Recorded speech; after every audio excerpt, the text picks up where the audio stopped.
In the last episode, we got a nice foundation for our Doom-inspired shoot-and-move action shooter. Today, we've got something sure to excite you because we're adding more enemies, more explosions, more guns, and most importantly, more bugs. I really wanted to get some new enemies in the game, and I started with a ground enemy that would run and shoot at the player. It was just a basic AI that used pawn sensing in the AI move to node, and then I copied the shooting code over from the turret.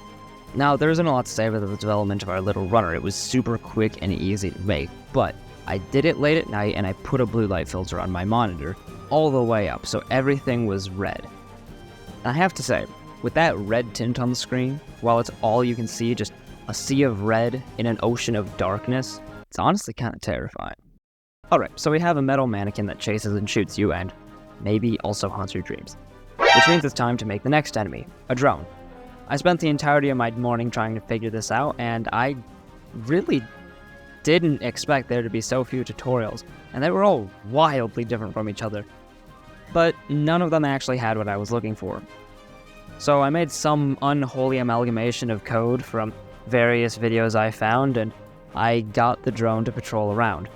The main issue, of course, being that it's still not flying. Luckily though, it looks like stupid problems have equally stupid solutions. Now, the main gimmick I want with the drone is that it's gonna charge after the player if they get too close. I'm thinking that this would be a good way to keep players on their toes and careful with their movement. It could become really annoying later, so it might get removed from the game or just used very scarcely, but as of now I feel like it's a cool mechanic. Basically, I used collision mesh as a stand-in for the pawn sensing and then some lerp math that I only sort of understand, which really means that I don't understand it at all, and I got it to move to the player. Although, my lack of understanding is what made this take an hour longer than it should have. Eventually, when I did get it to work, the impact was more forceful than how hard you should hit the like button. That was terrible. Yeah, so it crashed Unreal Engine, which of course I hadn't saved, so I lost some of the progress. And when I rewrote the code, this time I made the drone blow up on impact, this happened. It was blowing up before it started moving, so I added the collision to the drone itself and used that as a trigger to have it blow up. Therefore, the only way to escape is to shoot it, or let it hit you. So it might be fun to have a bunch chasing you down hallways or something like that. I promised more guns, and I delivered. Initially I was quite confused, and I screwed everything up several times, but eventually I got the switching to somewhat work. The issue is I had a totally different system for the switching guns than I did from the gun before, which, as you could imagine, caused some difficulty. I also promised more bugs at the beginning of the video, and I delivered on that too.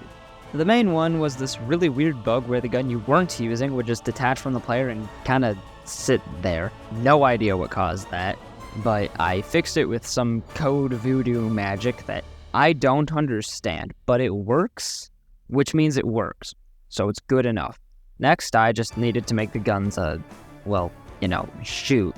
So I used my most advanced, most secret, most greatestest programming skill. So now the player can switch guns and they'll shoot, and they also have different stats. So far we've got a rifle and a machine gun. I'll probably add more later, but for now I think this is good enough. I would make some nicer models using the skills I learned in my Blender video, but honestly my Blender skills are still not that great. Also, I think that would take just as long as everything else in this video, and I want to get this edited and posted on time, so no. In other words, I'll do that next week. This episode was really more feature focused. Thanks for watching, and I'll see you next time.